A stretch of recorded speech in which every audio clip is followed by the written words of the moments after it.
Hello dear students, welcome to English Textbook YouTube channel.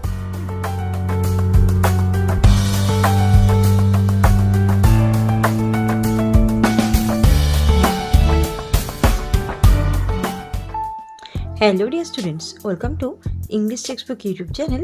We make English easy. আমি অশোকা চলে এসেছি আরও একবার তোমাদের জন্য একটি নতুন টপিক নিয়ে। তো চলো দেখে নাও আজকের বিষয়।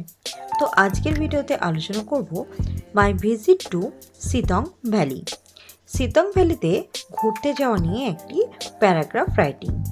তো এই সিতং ভ্যালি দার্জিলিংয়ে অবস্থিত একটি অন্যতম এক ভ্যালি বা যাকে বলা হয় উপত্যকা।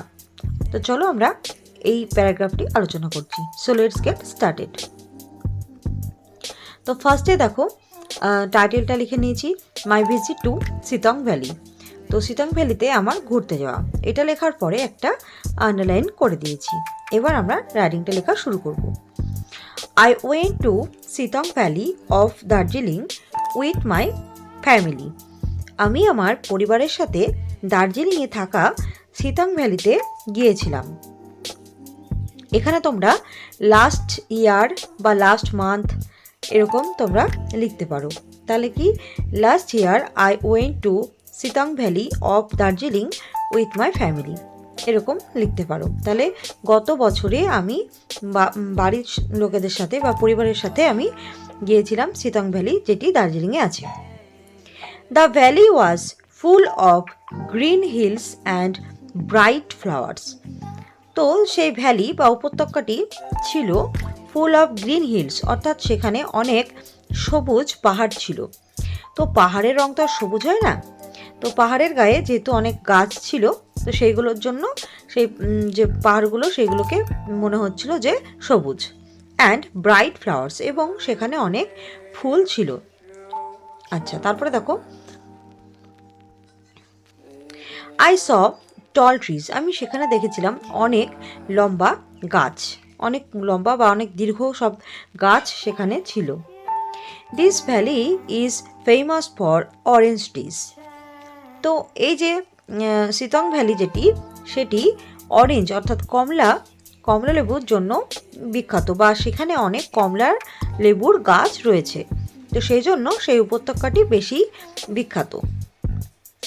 তাহলে কি সিতং ভ্যালির একটা বিশেষত্ব হচ্ছে এটি, এখানে প্রচুর অরেঞ্জ বা কমলা লেবু পাওয়া যায়। Birds sang sweet songs all around. পাখিরা চারিদিকে মিষ্টি গান করে। The clear rivers were flowing gently. সেখানে থাকা যে নদীগুলো, পরিষ্কার নদীগুলো সেখানে খুব সুন্দরভাবে বয়ে চলেছিল, খুব ধীরে ধীরে সেগুলো বয়ে চলেছিল সেখানকার থাকা নদীগুলি। আচ্ছা, তারপরে দেখো the air was fresh and কুল। সেখানকার যেহেতু অনেক গাছ ছিল, তো পার্বত্য এলাকা, সেখানে অলরেডি তাপমাত্রা কম থাকে, তো সেই জন্য সেখানকার যে বাতাস, সেখানকার পরিবেশে বাতাস ছিল অনেক টাটকা এবং ঠান্ডা। কেন বললাম, একটু আগে বললাম যে একটু উঁচুতে গেলে সেখানকার তাপমাত্রা কম থাকে, তো সেই জন্য সেখানকার বাতাস অনেক ঠান্ডা হয়, এবং সেখানে অনেক গাছগাছালি থাকার জন্য সেখানকার বাতাস একদম বিশুদ্ধ বাতাস সেখানে পাওয়া যায়। We walk together on soft glass and enjoy the nature.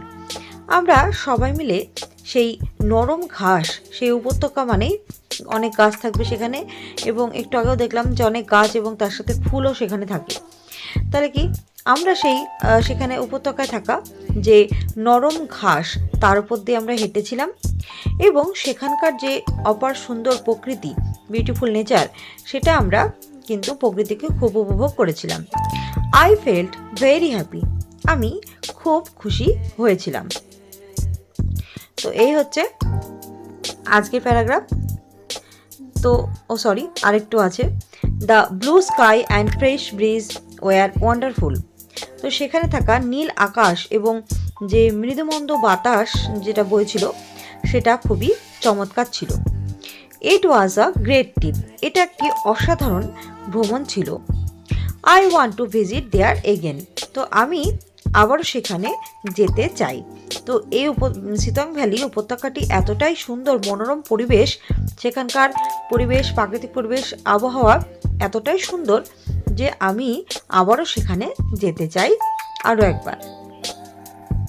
তো এবার হচ্ছে এটা শেষ হচ্ছে এখানে। যদি ভিডিওটি ভালো লাগে, do like, comment, share and subscribe our channel English Textbook for more videos. We will meet very soon with another video. Thanks for watching.